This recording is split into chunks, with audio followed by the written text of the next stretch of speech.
3S Jaishankar. Chairman, sir, with your kind permission, I rise to apprise the House of certain important developments that have taken place pertaining to Sri Kulbhushan Jadhav, an Indian citizen held in the illegal custody of Pakistan. The House will recall that Sri Jadhav was awarded a death sentence by a Pakistani military court on fabricated charges. This was done without providing Indian representatives consular access to him as envisaged by international law and diplomatic practice. We made it clear even at that time that India would view very seriously the possibility that an innocent Indian citizen could face death sentence in Pakistan without due process and in violation of basic norms of law and justice. To ensure Sri Jadhav's well-being and safety and to secure his release, the House is aware that we approached the International Court of Justice to seek appropriate relief. That body stayed the execution of the death sentence as a provisional measure. The matter was thereafter taken up in the ICJ for more permanent relief. Sir, the International Court of Justice delivered its judgment on the Jadhav case yesterday, 17 July 2019. Significantly, the court unanimously found that it had jurisdiction on the matter and by a vote of 15-1 pronounced on other key aspects of the case. The sole dissenting judge was from Pakistan. The court pronounced that Pakistan had breached relevant obligations under the Vienna Convention on Consular Relations. It did so by not notifying India without delay of the detention of Sri Jadhav, thereby depriving us of the right to render consular assistance.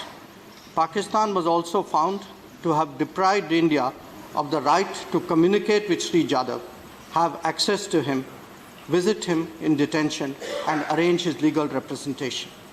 The court declared that Pakistan is under an obligation to inform Sri Jadhav without further delay of his rights and to provide India consular access to him.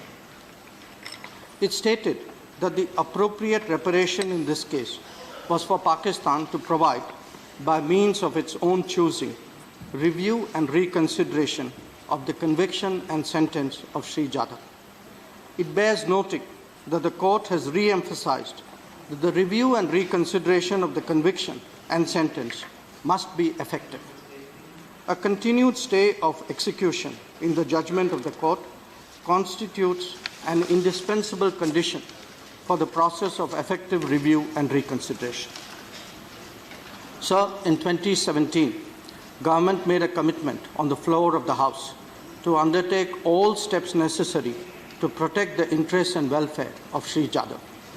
Government has made untiring efforts in seeking his release, including through legal means in the International Court of Justice. I'm sure that the House will join me in appreciating the efforts of all those involved, especially the legal team led by Sri Harish Salve. Yesterday's judgment is not only a vindication for India and Sri Jadhav, but for all those who believe in the rule of law and the sanctity of international conventions. The House, I'm sure, joins me in welcoming this landmark judgment. The sentiments I express on this matter are those of the entire House, indeed of the entire nation.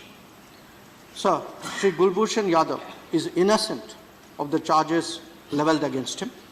No forced confession, that too without legal representation and due process, will change this fact. We once again call upon Pakistan to release and repatriate him forthwith. I am confident that the House will join me in expressing its strongest solidarity with Sri Jadhav's family. They have shown exemplary courage in difficult circumstances. I can assure that the government will vigorously continue its efforts to ensure Sri Jadhav's safety and well-being, as well as his early return to India.